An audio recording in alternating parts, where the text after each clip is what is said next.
જય શ્રી કૃષ્ણ મિત્રો. જીવન એક પ્રશ્ન છે અને તેનો જવાબ ક્યાંક આપણી અંદર જ છુપાયેલો છે. આપણે ભાગદોડમાં એટલા વ્યસ્ત થઈ જઈએ છીએ કે આપણને દેખાતું જ નથી કે જે શક્તિએ આ આખું બ્રહ્માંડ રચ્યું છે તે આપણી સાથે છે. આજે આપણે વાત કરીશું એવા ભગવાન શ્રી કૃષ્ણની, જે માત્ર મૂર્તિ નથી પણ આપણા જીવનની દરેક પરિસ્થિતિનો હલ છે. ભગવાન શ્રી કૃષ્ણ, સૌથી પહેલી એમની ઓળખ એ છે કે મિત્રો. મિત્ર એટલે એવો સંબંધ જેમાં કોઈ શરત નથી હોતી.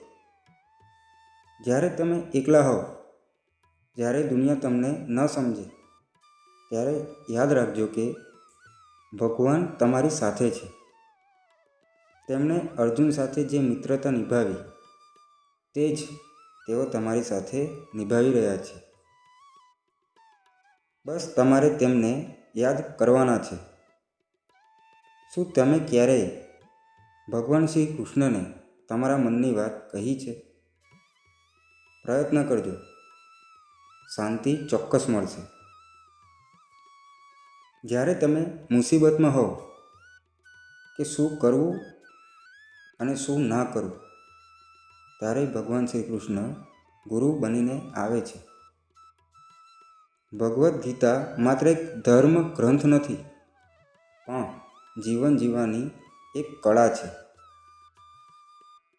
ગીતાનો દરેક શ્લોક આપણા જીવનના દરેક પ્રશ્નનું નિરાકરણ આપે છે. કર્મ કરો, ફળની ચિંતા છોડો. આ મંત્રને જીવનમાં ઉતારનાર ક્યારેય હારતું નથી.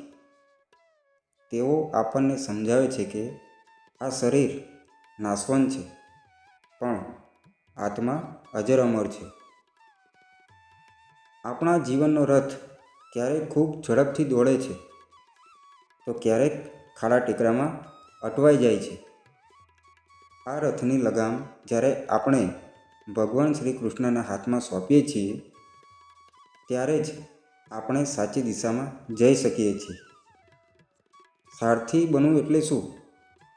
એટલે કે આપણા અહંકારનો ત્યાગ કરીને તેમના પર વિશ્વાસ કરો. તમે જોશો કે જ્યારે તમે તેમને સર્વસ્વ સોંપી દેશો, ત્યારે રસ્તો આપોઆપ મળી જશે. આટલી જ સમજવાની જરૂર છે. તે તમારી આસપાસ છે.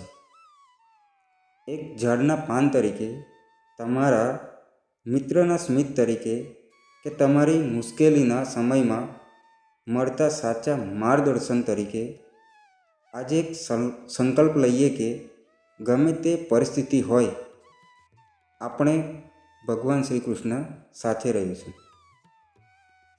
જો તમને આ વિડીયો શાંતિનો અનુભવ કરાવ્યો હોય તો કોમેન્ટમાં એકવાર પ્રેમથી જય શ્રી કૃષ્ણ જરૂર લખજો.